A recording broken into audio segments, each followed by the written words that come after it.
This is Mike. Mike, I have you. This hand is rated as a 9.2 out of 10 on my board. Wow. Hey, how you doing? Pretty good, man. How's it going?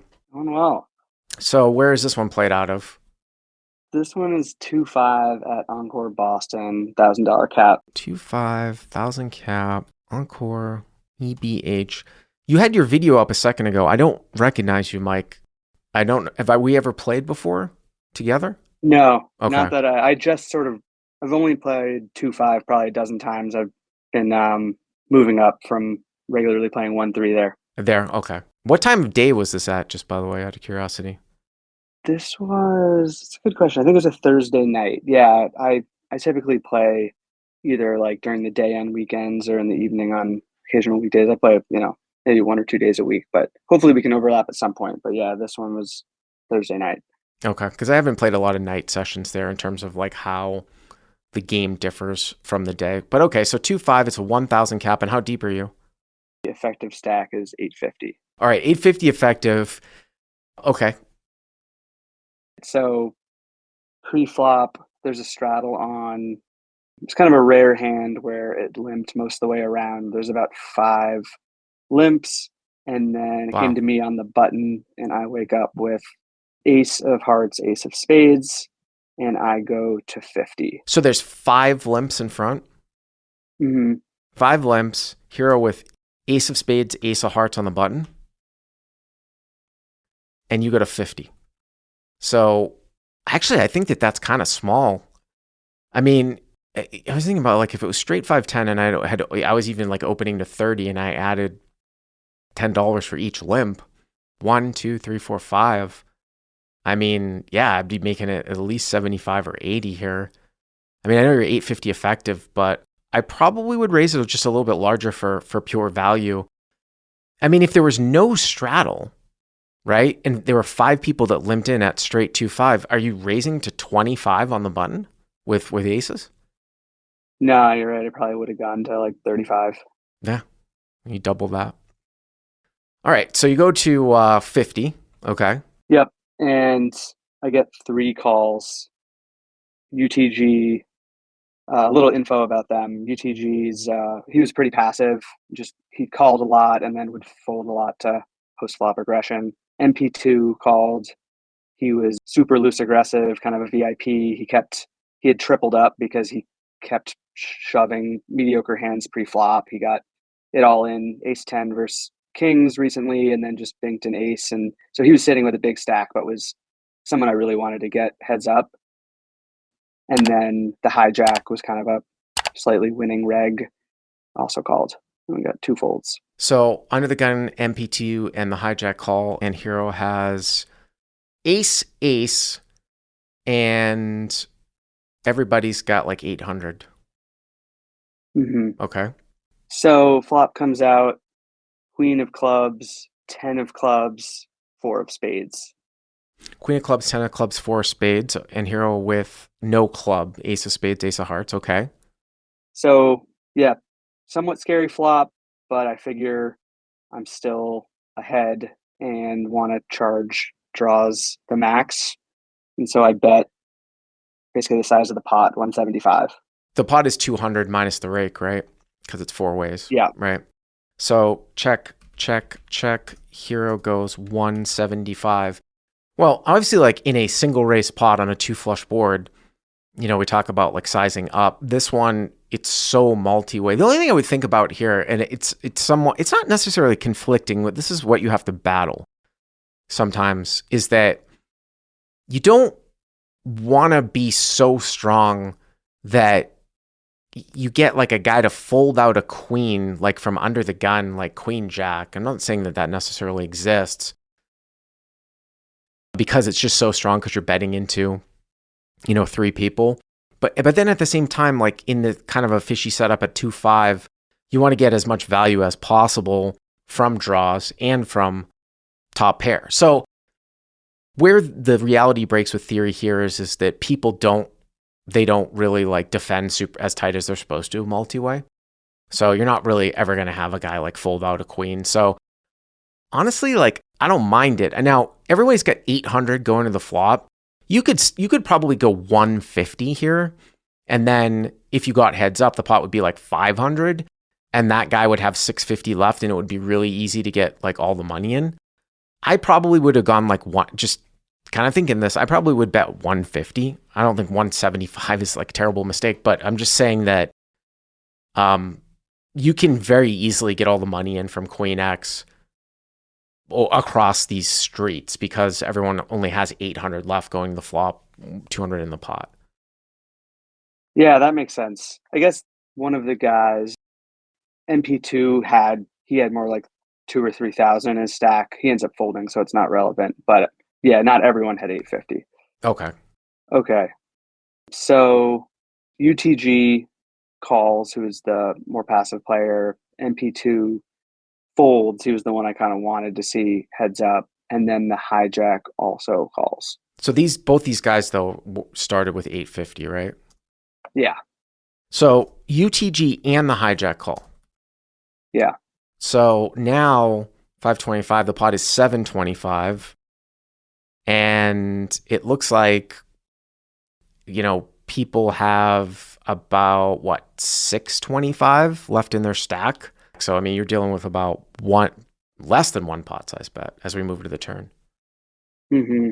So queen of clubs, 10 of clubs, 4 spades here with ace of spades, ace of hearts, okay? So I was pretty concerned that, especially getting that second call, and so my, alarm bells are kind of going off a little bit heading to the turn. Mm-hmm.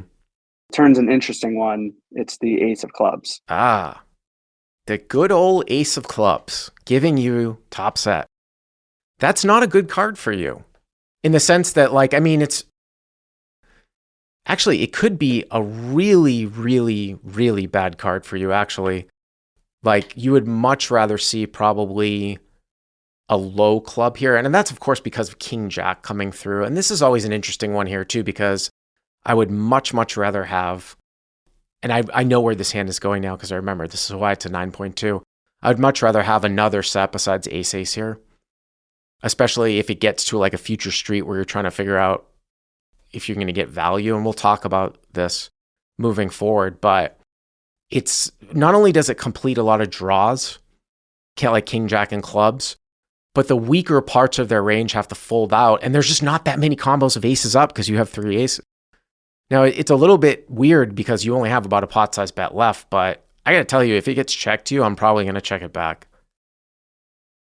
Yeah, definitely mixed feelings on this one. I was just thinking no club, no club, no club, just because I figured at least one of those guys is on the flush draw. And it does checks to me, and I check it through. So here are checks behind. 725 to the river, queen of clubs, 10 of clubs, 4 spades, ace of clubs here with ace of spades, ace of hearts, okay?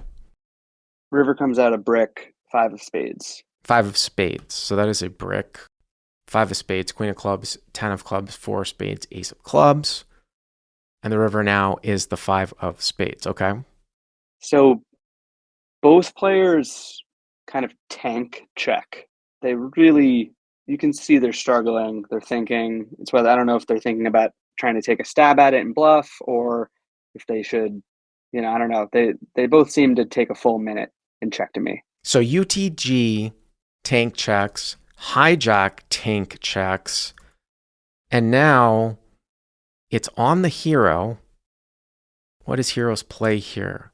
And everyone has just under a pot size bet left. This is really, really interesting because of the fact that unlike if it was like the 5 of clubs and it got checked through on the turn, and then the river was like an offsuit 3 and it got checked to you, then you'd be like, well, very unlikely that anybody has a flush here when it checks to you twice. The issue for you here is that King Jack still might check. The guy from up front, especially the under the gun guy, still might have King Jack, and he might be concerned about the guy in the middle having a flush. Now, the other thing about this is why I brought this up, is like, this is a much, much easier value bet if you had pocket queens or pocket tens. And that's because of the fact that there are more hands that can call you in the form of aces up. Or, well, we wouldn't think that anybody has ace king here, ace jack or something like that. The point that I'm making here, though, is that you block aces up and you block like ace jack, like you block a hand like ace 10, you block a hand like ace queen, you block ace jack. And obviously, like, you know, the thinner you go in live poker, the more money you'll win for the most part. Sometimes you'll value own yourself. I could see possibly checking it back here against two people. Maybe. I could, and again, it's not that you still might have the best hand here 80% of the time. But the ace on the turn is such a bad card for your opponents if they don't have a draw on the flop. It's an extreme situation where it's such a powerful card. I don't know, like all of the medium strength types of holdings, even the top pair holdings, like king, queen, I don't know if they call you at the end here. So unless somebody's in there with like a slow played set of fours, which I guess could be possible, because you block the aces up, I might consider checking this one back. Mm-hmm. Yeah. Yeah, I was really torn. I was thinking about it for a little while and came really close to checking it back. Ultimately, I just thought there's still hands like queen 10 or, you know, a hand that runs into aces up, even though there's only one more ace, or potentially that set of fours. And I just didn't think a flush would check it through. I tend to agree with you, just like I said before. Like, I don't think that you're going to be up against a flush all that much, but I think king jack is a real possibility. And then, as someone pointed out in the live chat, there's 16 combos of king jack, and how they're played. You know, there's 12 offsuit combos of king jack, 4 suited combos of king jack. You know, if they're all played this way, no, probably not. But I'm just saying. And then, like, there's only 3 combos of pocket fours and 2 combos of queen 10 suited on queen 10-4, going like the extreme the other way. But all those hands have to slow play off on the flop and get here like this too. So, and then sure, there can be aces up. I mean, there's one ace left in the deck. So depending on how wide these guys are, I guess suppose you could say, like, if they're calling with like ace 10 off, there would be 3 combos of that. But still, that king jack kind of jumps out at me. And then again, it's just like, if they don't have aces up here, it's just like they don't have anything to call you with, except like queen 10 and pocket fours, which there aren't that many combos of those hands, and they would have to take like this passive flop line. So that's my reasoning for sometimes thinking that this might be a check back. Yeah, that makes sense. I was thinking, like, I could see getting called down light because it would look pretty bluffy, checking turn and then jamming river on a brick. Like maybe somebody with a queen just gets curious. But so wait a minute. You said a queen gets curious? Mm-hmm. I already said like a hand like king queen will never call. I know that's way too. So what did you end up doing? I jammed. You jammed. Uh-oh. Oh, I don't like that. I mean, I guess one could make a case here for, you know, doing that whole live thing where you're trying to get like some sort of like weaker hand to call because you're trying to make it look strong. You could, I guess, make a case where, oh, you're going to jam and that might get called more frequently than what looks like a value bet of like 200-300. But mm-hmm. I don't know about that one. I don't know about that one. But so hero jams. Someone said, "Are you bluffing or jamming?" Why would the hero bluff? Who said that? Curtis King. Why would the hero bluff? I assume this is a value jam, right? Of course. It did cross my mind that I could see a straight folding, but no, it wasn't really a bluff. It was for value. So what ended up happening? Under the gun, tank calls, hijack folds, and under the gun reveals king jack of spades. Yeah, not surprising. Mm-hmm. Yeah, that's, again, one of those ones. I get, you know, if you had a set of queens or tens, I absolutely would bet. I think if you had a set of queens and tens, I would absolutely bet. I wouldn't jam though, but I would bet. But I think with top set here, blocking all the aces up types of holdings, I might seriously consider checking it back, and I don't think I would jam. But thank you very much for the call. I appreciate it.